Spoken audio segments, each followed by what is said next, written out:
Alô, alô, escambanautas, eu sou o Wilson Júnior e hoje vamos conversar sobre a relação entre a série Vikings e a série The Last Kingdom. Se você não for inscrito, se inscreve no canal, estou sempre falando sobre filmes e séries e fazendo esse tipo de vídeo aqui com uns comentários curiosos. E nessezinho aqui, tem a playlist para o meu curso de escrita, o curso Começar a Escrever Conta, ele está gratuito durante a quarentena, então se você tem vontade de aprender a escrever ou conhece alguém que tem essa vontade, indica aí, fica a sugestão. Eu recebi alguns comentários no meu vídeo de The Last Kingdom e nas postagens, nas redes sociais, né, onde eu postei o vídeo, justamente falando sobre Vikings, especialmente porque o meu título, né, da review da quarta temporada de The Last Kingdom foi um clickbait para poder atrair os fãs de Vikings para vir dizer que ela é melhor. Não é. Eu recebi um comentário específico, né, questionando porque o Citrig aparentemente é filho do Ivar o Sem Ossos, um dos personagens que apareceram na série, né, anteriormente, e que é também um personagem da série Vikings, né, e questionando aí essa ligação. Então, para começar a falar sobre onde essas séries se encaixam, onde elas se aproximam ou são parecidas e qual a relação entre elas, além, obviamente, de ser uma série medieval que trata sobre Vikings, é falar sobre o Ragnar Lodbrok, que é o protagonista da série Vikings, né, e que teoricamente é o pai dos primeiros vilões ali, né, dos primeiros antagonistas do The Last Kingdom, da primeira temporada de The Last Kingdom. O Ragnar Lodbrok, ele é um personagem que aparece nas sagas islandesas, que são um conjunto de histórias que foi escrito já no século XIII até o século XV, né, ou seja, bem depois da Era Viking, bem depois de quando esses eventos de fato aconteceram. E ele conta, né, a história dessas incursões e, na realidade, uma infinidade de outras narrativas que, de certa forma, constroem mitos de origem, heróis, divindades e uma infinidade de coisas dos povos escandinavos. Essas sagas, né, as sagas e as Eddas são essas obras que constroem ali o imaginário da Escandinávia. Porém, essas duas obras, elas são escritas posteriormente, como eu falei, ali por volta do século XIV e do século XV. Então, a precisão, a fidelidade em relação a fatos históricos que elas trazem fica um pouco complicada, para dizer o mínimo. Para além disso, existe o fato que elas estão tratando de narrativas míticas e heróicas. Então, a grande fonte que se tem sobre esse personagem, o Ragnar Lodbrok, e seus feitos estão dentro de uma dessas sagas, por sinal a saga do próprio nome dele, a saga do Ragnar Lodbrok. Teoricamente, né, essa saga, pelo menos ela conta que ele é filho ou descendente do Sigurd, né, o Siegfried, que tem o Anel dos Nibelungos e ele tem toda uma saga heróica e teoricamente ele é filho de Odin ou neto de Odin, ou seja, constrói para o Ragnar, para essa figura, uma ascendência divina, né? Ele seria ali um dos descendentes do próprio Odin. O que, né, obviamente, é uma narrativa fantástica. Esse Ragnar, ele, no fim das contas, virou essa mistura de vários personagens. E os feitos dele se confundem com os feitos de várias outras figuras que existiram historicamente. O segundo ponto que eu preciso tratar aqui é sobre o ataque ao mosteiro de Lindisfarne, que é justamente quando começa a série Vikings, né? A série Vikings começa com esse ataque ao mosteiro de Lindisfarne, que na realidade ele é o marco do início da chamada Era Viking, que vai durar ali 4 ou 5 séculos. E o primeiro ataque é esse ataque ali fica no norte da Inglaterra, esse mosteiro, numa ilha, né? E eles chegaram nesse mosteiro, atacaram, mataram, capturaram os padres e roubaram o que tinham lá.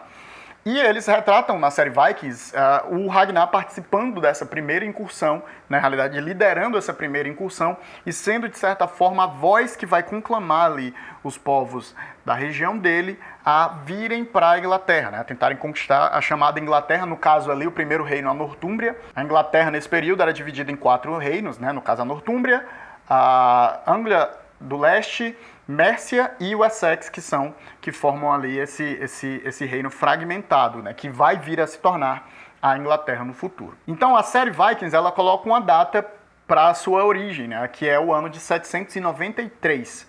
A série Crônicas Saxônicas ela começa no ano de 865, que é quando acontece o grande exército pagão, né, que ataca a Nortúmbria e conquista ela, né, a primeira grande área de fato conquistada totalmente pelos vikings. O primeiro desses reinos que cai é o reino da Nortúmbria, que é o reino que está mais ao norte da Inglaterra, né? O reino que faz parte da região norte, então obviamente era o mais fácil, né? Era o primeiro ponto de chegada, e ali chegam esse conjunto, esse grande grupo de vikings e conquistam esse reino.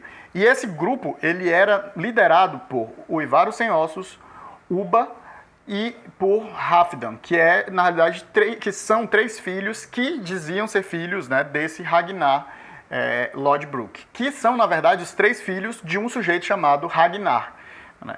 Se esse Ragnar e o Ragnar Lodbrok são a mesma pessoa, os historiadores não conseguem confirmar. Se os feitos que são mostrados do próprio Ragnar Lodbrok são só dele, a história também não consegue comprovar. Ela, na realidade, distribui esses feitos do Ragnar Lodbrok para vários outros personagens que existe registro histórico. Mas o que se sabe é que existiu uma figura com esse nome, provavelmente, por conta das várias menções a ele, mas, na verdade, como esse nome não era necessariamente um nome incomum, podem ter existido várias figuras com esse nome, no fim das contas, juntaram todos os grandes feitos que pessoas com esse nome possam ter tido numa figura só, e assim criado assim, essa figura mítica de um herói escandinavo. Então, não se sabe ao certo, né? Então, não necessariamente o Ivar, o Halfdan e o Ubba são filhos desse mesmo Ragnar que a gente vê na série Vikings.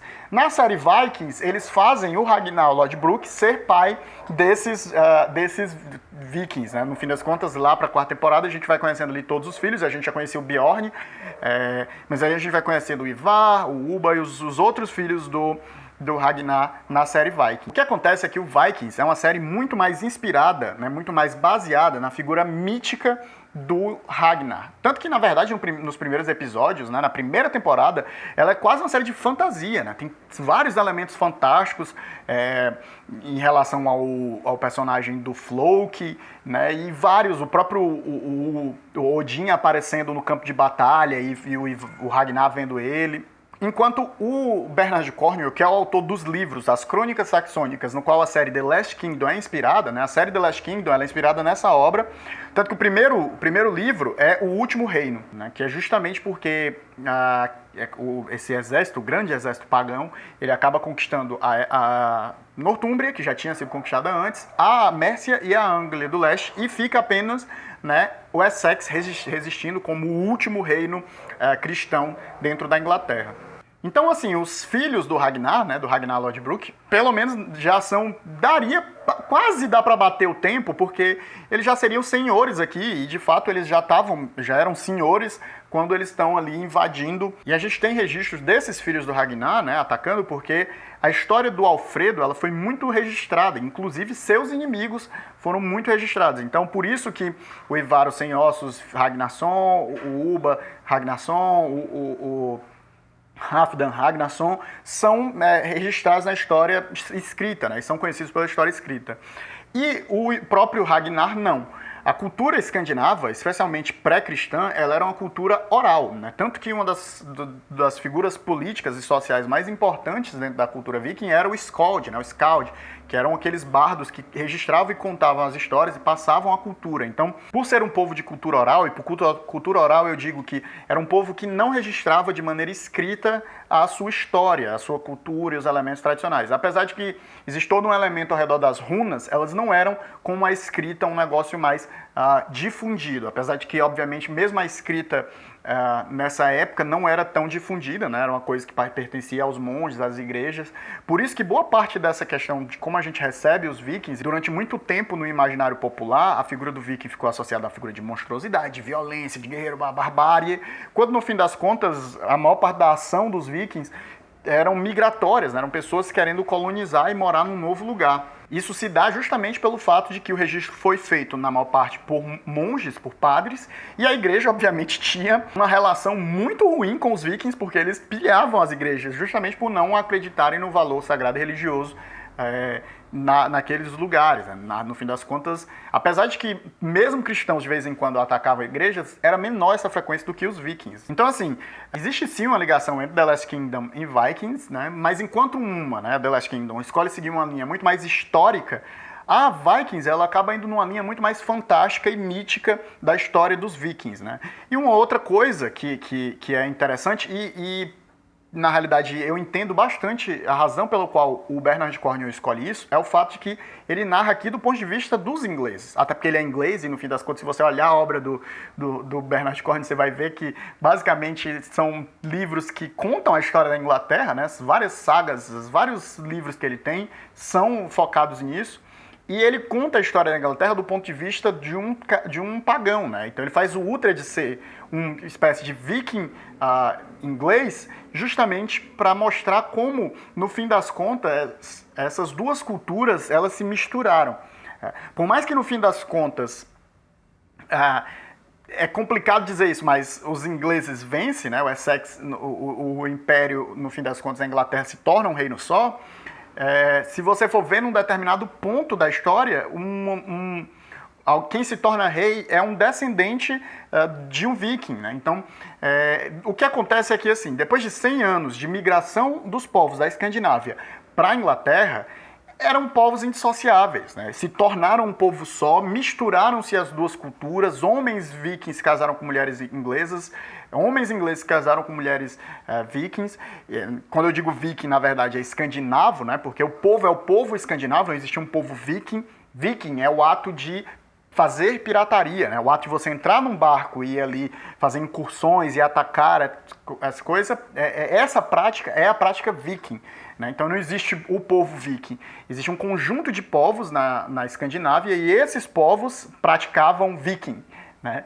Então então, no fim das contas, a Inglaterra, né, ela é um conjunto desses dois povos. Os povos que habitavam ali, os saxãos, né, os povos que habitavam a Inglaterra, junto com a presença dos escandinavos. Então, assim, existe sim, de fato, uma ligação entre essas duas séries, mas é uma linha muito tênue, né? E são abordagens muito diferentes de personagens que estão, de alguma forma, na história, né? E um detalhe importante é que o próprio Ragnar, né, tem um Ragnar na série do The Last Kingdom.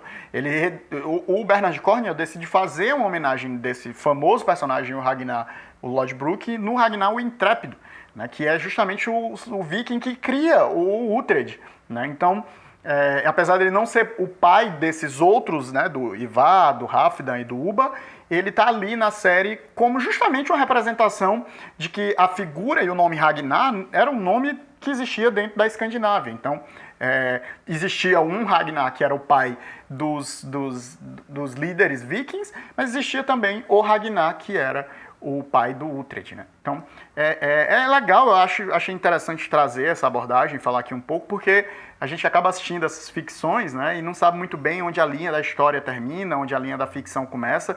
Ambos, né, tanto Viking quanto The Last Kingdom, por mais que o The Last Kingdom seja historicamente mais preciso, né, justamente por conta do tipo de escrita que o Bernard Cornwell faz, ambas são ficções históricas e elas tomam muitas liberdades no que diz respeito à história, né? E na realidade isso, ao contrário de muitos historiadores, eu sou um historiador que entendo que existe um abismo e papéis diferentes, né? O escritor, por mais que ele tenha que ter um cuidado com a história, se ele quer fazer ficções históricas, ele não está reescrevendo a história, ele não deveria nem se colocar nesse papel, porque aí o perigo dele cometer erros é muito maior, né? Então, a ficção ela tem o direito de tomar as liberdades dela para contar uma boa história. O que a gente quer ver é, na verdade, uma boa história com esses personagens, com essas figuras históricas. E, para mim, essa é a obrigação de quem está querendo escrever. E cabe, por exemplo, a gente fazer comentários no YouTube, a gente ver historiadores falando sobre esses assuntos para justamente quebrar essas ambiguidades. E por isso que eu acho extremamente importante os professores de história levarem esse tipo de conteúdo, né, pegar uma série dessa, um filme histórico desse, e ir discutir em sala de aula para a gente ver qual é a narrativa que está sendo contada ali, quais são as intenções que estão por trás daquela figura ali, né? Por exemplo, a obra ficcional do Bernard Cornwell tem uma função muito clara que é enaltecer a história da Inglaterra. Ele tem uma crônica do rei Arthur, ele tem crônica sobre as guerras da era napoleônica, né, com o ponto de vista de um soldado britânico. Ele tem aí as crônicas saxônicas, então ele vai ter vários conjuntos de obras que vão retratar a história da Inglaterra em diversos momentos. Então por isso que é importante ter cuidado e ver como os personagens são construídos, como as figuras históricas são abordadas dentro dessas ficções. Mas eu não quero me prolongar mais muito, o vídeo já está imenso. Mas eu espero que vocês tenham gostado e se vocês quiserem, né, me peçam para comentar outras coisas, deixem aqui nos comentários alguma outra coisa nesse sentido que vocês queiram ver. A gente se vê numa próxima e tchau!